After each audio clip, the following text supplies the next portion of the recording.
ఎన్టీఆర్ దేవరా సినిమాకు సంబంధించిన అప్డేట్ అనేది కొత్త ఏడాదిలో తొలి రోజు చేయడం జరిగింది. నిజానికి కొత్త ఏడాది సందర్భంగా ఏదైనా పోస్టర్ రిలీజ్ చేస్తారా లేదన్నా అప్డేట్ ఇస్తారా అనేది ముందు నుంచి కూడా ఎలాంటి హింట్ అనేది అభిమానులకు ఇవ్వలేదు.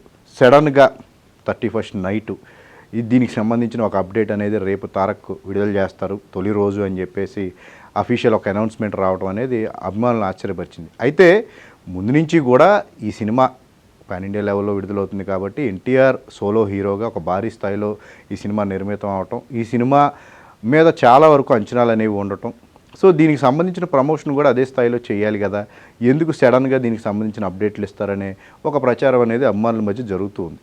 ఏదేమైనప్పటికీ కొత్త సంవత్సరం సందర్భంగా తన అభిమానుల కోసం ఒక అప్డేట్ ఇచ్చారు. తొలి నుంచి మనం మాట్లాడుకున్నాం అనేకసార్లు, దేవరా టీజర్ అనేది రెడీ అవుతుంది. ఇది ఎప్పుడు వస్తుంది అంటే కనుక చూచాయిగా జనవరి 8వ తారీఖున దీనికి సంబంధించిన ఫస్ట్ గ్లిమ్స్ను విడుదల చేస్తారు అని చెప్పేసి గతంలోనే మనం చెప్పుకున్నాం. దానికి తగ్గట్టుగానే దాని ప్లానింగ్ ప్రకారంగానే ఈ గ్లిమ్స్ అనేది జనవరి 8న విడుదల చేస్తామని చెప్పేసి స్వయాన ఎన్టీఆర్ఏ తన సోషల్ మీడియా హ్యాండిల్స్ ద్వారా విడుదల చేయడం జరిగింది. అయితే ఈ సినిమాకు సంబంధించి 2 పార్ట్లు ప్రకటన అనేది కూడా సడన్గానే కొరటాల సేవ చేస్తూ వచ్చారు. ఫస్ట్ పార్ట్ అనేది మొదలుపెట్టినప్పటికీ కూడా దీనికి ఉన్న స్పాన్ వల్ల ఈ కథ విస్తృతమైన కథ కాబట్టి, ఇందులో క్యారెక్టరైజేషన్స్ కూడా విస్తృతంగా ఉంటాయి కాబట్టి, భారీ కాస్టింగ్ అనేది ఉంది కాబట్టి టోటల్గా దీన్ని ఒక పార్ట్లో మెన్షన్ చేయడానికి లేదు, ఒక పార్ట్లో తీసి ప్రేక్షకుల ముందుకు చేస్తే అంతా కూడా కంజెస్టెడ్గా ఉంటుంది కాబట్టి డీటెయిల్గా చెప్పాల్సి వస్తే కనుక 2 పార్ట్లు అనేవి దేవరాకి కరెక్ట్ అని చెప్పేసి కొరటాలు ఫీల్ అయ్యారు. ఆయన ఫీల్ అవ్వగానే వెంటనే టీం అంతా కూడా ఒక నిర్ణయం తీసుకోవడం, నేరుగా కొరటాలే దేవరా 2 భాగాలుగా వస్తుందని చెప్పేసి ఆయన అనౌన్స్ చేశారు. ఇక తాజాగా కొత్త ఏడాదిలో దీనికి సంబంధించి అఫీషియల్గా వచ్చిన అనౌన్స్మెంట్ జనవరి 8 గ్లిమ్స్తో పాటు ఒక ప్రచారం అనేది విపరీతంగా వినిపిస్తుంది. అది ఏంటి అంటే కనుక కళ్యాణ్ రామ్ దేవరాలో కొద్దిసేపు కనిపించబోతున్నారు అని చెప్పేసి ప్రచారం జరుగుతుంది. నిజానికి లాస్ట్ 1 వీక్గా తీసుకుంటే కనుక తన సినిమా డెవిల్ ప్రమోషన్స్లో డెవిల్ కంటే ఎక్కువ దేవరాకి సంబంధించిన ఎక్కువ ప్రచారమే కళ్యాణ్ రామ్ మాట్లాడటం జరిగింది. ప్రత్యేకంగా మీడియా కూడా ఎక్కువగా డెవిల్కి సంబంధించి ఒక క్వశ్చన్ అడిగితే దేవరాకు సంబంధించి 2-3 క్వశ్చన్లు అడిగిన సందర్భం. ఈ క్రమంలో ఆయన ఏమీ దాచుకోకుండా ఆయన ఏం చెప్పదలుచుకున్నారో, ఏ విషయాలు ఎంతవరకు ప్రస్తావిస్తే బాగుంటుందో వాటన్నిటిని కూడా కంప్లీట్గా కళ్యాణ్ రామ్ నేరుగా, ఆయన నిర్మాత కాబట్టి, వన్ ఆఫ్ ద ప్రొడ్యూసర్ కాబట్టి తమ్ముడు సినిమాకు సంబంధించిన పూర్తి డీటెయిల్స్ను ఎంతవరకు చెప్పాలో అంతవరకు చెప్పేశారు. గ్లింప్స్కి సంబంధించి, ఆ ప్రపంచానికి సంబంధించి, క్యారెక్టరైజేషన్స్కి సంబంధించి కంప్లీట్గా అభిమానుల ఉద్దేశాలను తాము ఏ విధంగా తీసుకున్నాం, పరిగణలోకి తీసుకున్నాం, కంప్లీట్గా దేవరా విషయంలో తమ ప్లానింగ్ ఏంటనేది సినిమా మేకింగ్కి ముందు నుంచి కూడా విడుదల వరకు తమ ప్లానింగ్ ఏంటనేది వాళ్ళు ఫోకస్డ్గా ఉన్నారు అనే విషయాన్ని అంతా కూడా మీడియా ముందు ఆయన షేర్ చేసుకోవడం జరిగింది. అలాంటిది ఇందులో కళ్యాణ్ రామ్ ఇప్పుడు ఒక పాత్ర చేస్తున్నారనే విషయం బయటికి రావడం అనేది ఇది మరింత ఎగ్జైటింగ్గా అభిమానులకు కలిగిస్తుందని చెప్పుకోవచ్చు. అయితే ఇది పూర్తి స్థాయిలో ఉంటుందా అంటే కనుక పూర్తి స్థాయిలో కాకపోయినా కొద్దిసేపు కళ్యాణ్ రామ్ ఒక కీలకమైన పాత్రలు ఇందులో కనిపిస్తారు అని చెప్పేసి చెప్తూ ఉన్నారు.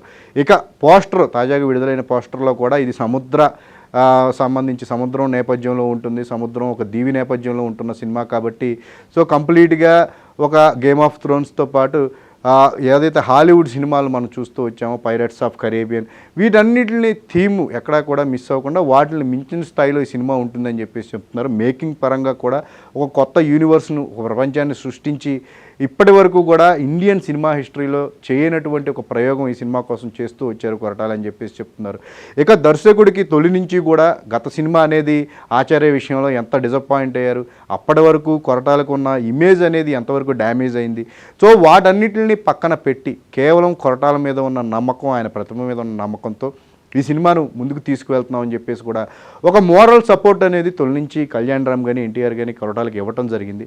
ఆ కాన్ఫిడెన్స్తోనే ఆయన దేవరా సినిమాను మొదలుపెట్టడం, ఆయన అనుకున్న విధంగా ఇది ఎన్టీఆర్ కెరీర్లోనే మోస్ట్ వైలెంట్ ఫిలిం. ఎన్నో వైలెంట్ సినిమాలు అనేవి మనం ఇప్పుడే గత కొన్ని రోజులుగా యానిమల్ కానీ, సలార్ విషయంలో మనం చూస్తూ వచ్చాం కానీ, బట్ ఇది కంప్లీట్గా రక్తపాతం, ఇందులో జరిగే రక్తపాతం కానీ దానికి కన్విన్సింగ్గా ఎలా లింకప్ అనేది ఉంటుందనే విషయాన్ని కొరటాల చాలా డీటెయిల్గా చెప్తున్నారనే విషయాన్ని కళ్యాణ్ రామ్ కూడా చెప్తూ జరిగింది.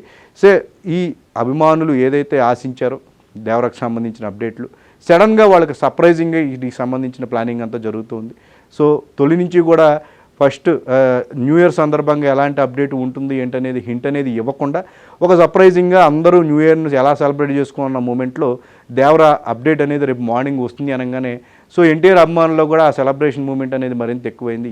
చాలా ఈగర్గా వెయిట్ చేస్తూ వస్తున్న క్రమంలో ఎన్టీఆర్కి సంబంధించిన ఫస్ట్ లుక్ అనేది ఆ పడవ మీద ఆ విధంగా ఆ పోస్టర్ అనేది వదలటం అనేది చాలామంది అభిమానులను ఆకర్షించిందని చెప్పుకోవచ్చు. ఇక ఎయిత్న రాబోతున్న గ్లిమ్స్ వారి అంచనాలను ఏ మీదకు ఉంటుంది, సో అందరూ ఊహించినట్టుగా ఆ దేవర ప్రపంచం ఏ స్థాయిలో ఉంటుంది, ఎంత వైలెంట్గా ఉంటుంది, ఎంత కొత్తగా ఉంటుంది అనేది మాత్రం మన కొద్ది రోజులు ఆగితే దానికి సంబంధించిన క్లారిటీ రానుంది.